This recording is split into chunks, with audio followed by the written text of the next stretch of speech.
Shalom Bapak Ibuku Saudaraku yang dikasihi oleh Tuhan Yesus Kristus. Kita akan melanjutkan dari video tadi yang pertama. Ya, agak terpotong karena ada kendala sedikit. Saya membahasnya dari kitab Daniel. Ya, Daniel 12 ini tentang akhir zaman. Jadi kita banyak-banyaklah buka tentang perjanjian baru dan membahas tentang akhir zaman ini. Ya, karena ada sebuah misteri, satu rahasia yang sangat penting yang perlu kita gali dan perlu kita ketahui. Bapak Ibu Saudaraku yang dikasihi Tuhan, sebagai anak-anak Tuhan, rahasia yang tersimpan, yang tersembunyi di dalam penglihatan daripada Nabi Daniel ini, ya, dia melihat tentang akhir zaman yang kita hidup pada saat ini, ya, akhir zaman ini. Bapak Ibu Saudaraku yang dikasihi oleh Tuhan Yesus Kristus. Nah, jadi pada saat mempelai itu datang, usahakan kita sebagai mempelai Kristus yang kudus, yang telah disucikan oleh darahnya yang kudus, kita telah memegang tiket di tangan kita, ya Bapak Ibu. Supaya apa? Supaya kita tidak tertinggal pada saat pengangkatan itu tiba nantinya. Apakah pengangkatan itu tiba nantinya, ataukah kita dipanggil Tuhan pada saat virus ini berlangsung, ya, virus corona ini, ya, karena banyak memakan korban. Kita telah siap sedia, ya, kita telah memiliki gaun yang putih dan kita telah ada tiket di tangan kita. Seperti saya mencontohkan bahwa jikalau suatu konser itu diadakan, ya, pasti kita akan memiliki tiket, walaupun tiket itu mahal, ya, kalau kita telah menyukai seorang artis itu, ya, penyanyi ini secara dunia nyata, ya, saya memberikan contoh pada kita secara dunia nyata, ya, kalau kita telah menyukai seorang artis itu, fans, ya, kita sebagai fans, maka walaupun berapapun jumlah uang yang akan kita gelontorkan untuk memiliki tiket itu, kita akan usahakan, ya, walaupun juta, bunyinya juta, ya, karena kita telah menyenangi artis tersebut. Dan pada saat kita akan memasuki sebuah konser itu, dalam kita menghadiri sebuah konser dalam gedung itu, pasti akan ada pemeriksaan tiket, akan ada terjadi pemeriksaan tiket, diperiksa apakah tiket kita ini asli atau palsu, atau kita layak untuk masuk dalam gedung itu. Dan di dalam gedung itu kita telah disediakan tempat, ya, tempat duduk VIP, tempat duduk biasa, ya, sesuai dengan harga tiket yang akan kita beli, ya, sesuai dengan harga. Jadi Bapak Ibu Saudaraku yang dikasihi Tuhan, di dunia nyata pun ada gambarannya seperti begitu, ya Bapak Ibu, dan terjadi juga di sana itu, ya, seperti itu, ya.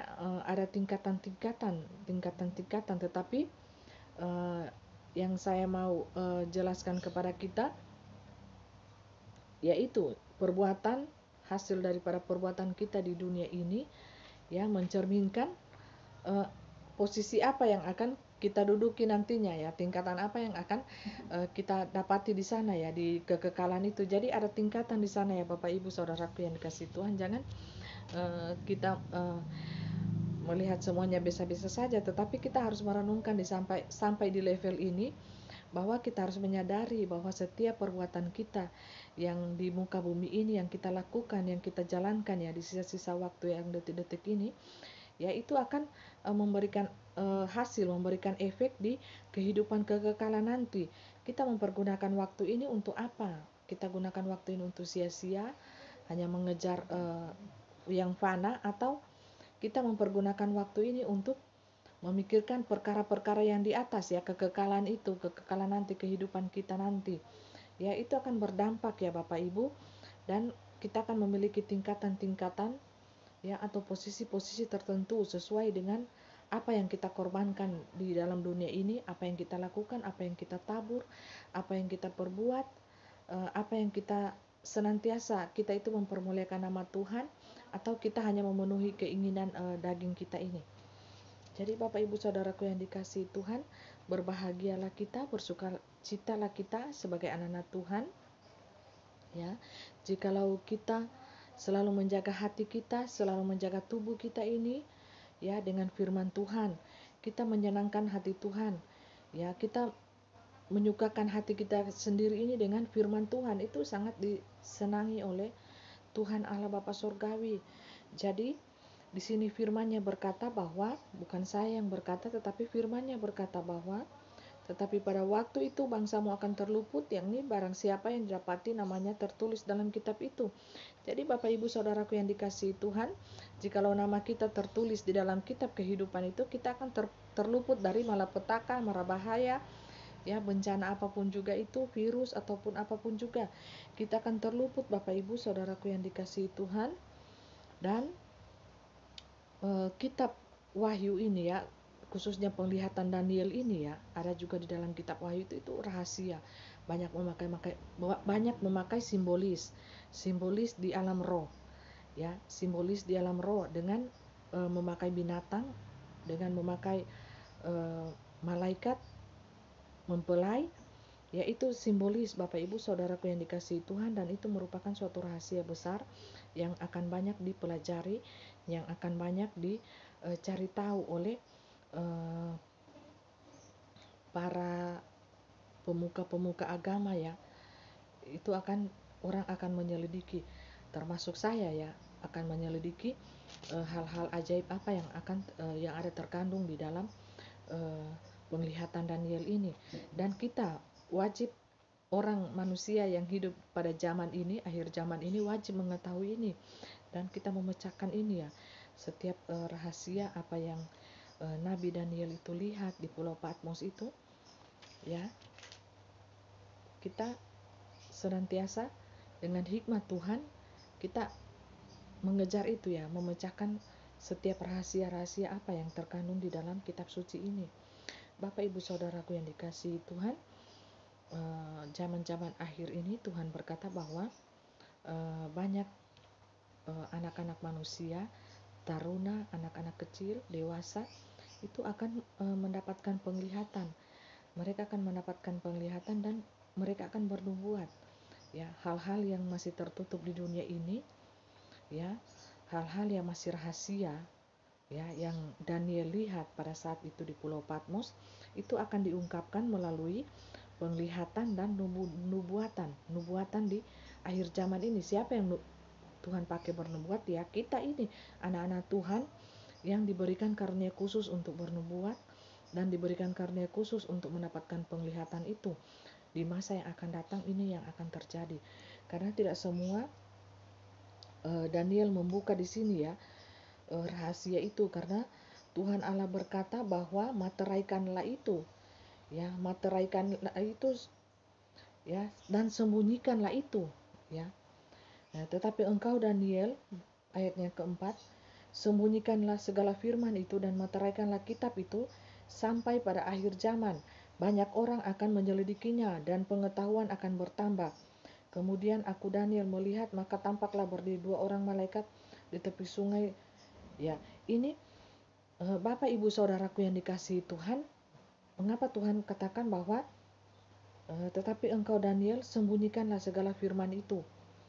Ya, jadi tidak semua rahasia yang Daniel lihat, Nabi Daniel lihat itu, tidak semua rahasia itu dibongkar ya, dibongkar di sini, tetapi manusia itu akan menyelidiki terus, akan mencari tahu, menyelidikinya, yaitu orang-orang kita ini yang pada akhir zaman ini yang akan mengejar itu, karunia itu, hikmat itu, dan nubuatan roh penglihatan itu akan berbicara mengenai zaman ini, masa ini Bapak Ibu Saudaraku yang dikasihi Tuhan, melalui Roh Kudusnya, roh kebenaran firman Tuhan itu akan menyingkapkan banyak rahasia yang tersembunyi yang akan kita lalui di detik-detik ini ya Bapak Ibu. Karena apa? Dengan maksud apa? Supaya kita ini disucikan, dimurnikan. Anak-anak Tuhan ini dimurnikan, disucikan. Tidak gampang ya Bapak Ibu untuk mengikuti acara pernikahan, perkawinan anak domba itu. Saya melihat dan mendengar suatu suara daripada Allah, yaitu akan ada standar khusus yang diberlakukan jikalau anak-anak Tuhan itu ingin mengikuti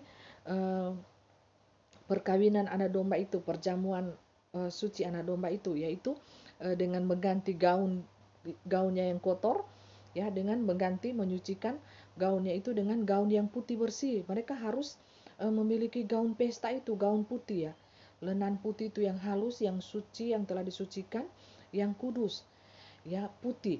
Ya, tetapi jikalau anak-anak Tuhan yang telah membayar harga, ya dengan hidup mereka, harta mereka, mati hidup mereka di tangan Tuhan, ya dengan firman ini berlandaskan kebenaran firman Tuhan itu, maka gaun putih itu bukan hanya putih tetapi bersinar.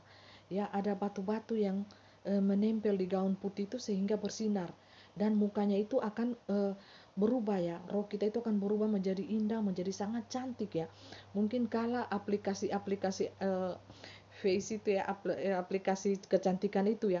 Kalau roh kita itu bersinar, ya roh kita itu memancarkan kemuliaan Tuhan, maka otomatis muka kita ini akan sangat cantik ya, akan sangat tampan Bapak Ibu.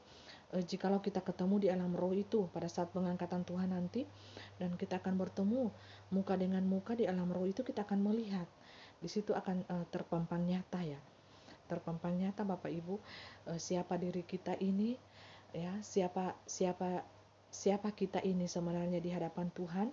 Apakah kita ini muncul seperti berlian emas, ataukah kita ini muncul seperti kayu dan rumput. Bapak Ibu Saudaraku yang dikasihi Tuhan, ada pemurnian, ada masa pemurnian, ada waktu dan saatnya pemurnian bagi anak-anak Tuhan. Jadi Bapak Ibu Saudaraku yang dikasihi Tuhan, tidak semua anak-anak Tuhan itu akan tahan pada masa itu ya. Pada saat itu akan tiba, terjadi pemurnian, terjadi penampian ya. Itu yang saya tangkap dari beberapa bulan lalu Bapak Ibu. Terjadi pemisahan, dan pada saat malaikat Tuhan itu ya mengikat kain putih ya, diikat kain putih di atas kepala ini, dia ikat di kain putih, dia ikat kain putih. Nah itu kematian, dan ada sabit ya di tangan kanannya itu memegang bulan sabit ya Bapak Ibu. Dan padi yang sudah menguning sangat banyak sekali ya, tidak terhitung ya, dari ujung ke ujung itu saya lihat padi semua yang sudah menguning, yang siap untuk dituai, dipanen. Itu jiwa ya, itu lambang roh, dan malaikat Tuhan itu siap sudah dengan parangnya itu, parang bulan sabit itu di tangan itu ya, penuaian jiwa-jiwa. Dan ada penampik dia roh itu berkata ada penampian, pemisahan, penampik, dan penuaian jiwa-jiwa di ambang kematian. Bapak Ibu Saudaraku yang dikasihi Tuhan, banyak anak-anak Tuhan yang tidak akan sanggup melewati masa ini karena siksa ya bagi daging mereka. Mereka merasakan ini daging kita ini secara manusia, mereka merasakan siksa karena apa? Karena roh itu akan ditampik ya, dipisahkan. Jadi yang betul-betul pemurnian ya anak-anak Tuhan ini akan terjadi. Jadi Bapak Ibu saudaraku yang dikasihi Tuhan, kita melihat bahwa ayatnya ke-9 di sini dikatakan bahwa tetapi ia menjawab, pergilah Daniel, sebab firman ini akan tinggal tersembunyi dan termaterai sampai akhir zaman. Ya, banyak orang akan disucikan dan dimurnikan dan diuji, tetapi orang-orang fasik akan berlaku fasik. Tidak seorang pun dari orang fasik itu akan memahaminya, tetapi orang-orang bijaksana akan memahaminya. Jadi Bapak Ibu Saudaraku yang dikasihi Tuhan, diberkatilah kita orang-orang yang memiliki hikmat, pengetahuan, dan kebijaksanaan daripada Tuhan. Jadi bukan hikmat daripada dunia ini ya yang diutamakan, tetapi di sini firman Tuhan berkata ada rahasia yang masih tersembunyi, yang masih termaterai sampai pada akhir zaman. Nah, kita ini sudah berdiri di akhir zaman, kaki kita ini sudah berdiri di akhir zaman. Siapa yang akan menyingkapkan, membongkar sebuah rahasia itu yang masih termaterai oleh Daniel ini, Nabi Daniel ini, yaitu Roh Allah itu sendiri yang akan berbicara kepada anak-anak Tuhan, kepada orang-orang yang telah dikehendaki oleh Tuhan, yang itu berbicara ya, itu roh kebenaran itu berbicara, itu akan terjadi pasti ya dan amin. Karena apa? Karena Roh Allah itu sendiri yang berbicara, yang mengungkapkan, menyingkapkan kebenaran itu sendiri yang masih termaterai, yang masih tersembunyi ya. Tuhan berkata bahwa biarlah itulah Daniel, firman Tuhan itu tinggal dan tetap tersembunyi ya, akan tinggal dan tersembunyi dan termaterai sampai akhir zaman. Jadi orang-orang akhir zaman ini yang akan membuka materai itu, membuka firman Tuhan yang masih tersembunyi itu pada zaman Daniel ini Ya, kita ini anak-anak Tuhan ini yang Tuhan telah percayakan untuk membuka suatu rahasia itu, apa yang akan terjadi. Ini yang akan terjadi. Dan apa? Pada saat firman ini ya dibukakan rahasianya bagi kita untuk orang-orang manusia yang hidup pada akhir zaman ini, ya, kita itulah yang dikatakan oleh firman Tuhan ini seperti bintang, ya, bintang di hati Allah, seperti bintang di cakrawala, ya, di cakrawala itu bintang itu bersinar, ya. Jadi bintang itu akan membawa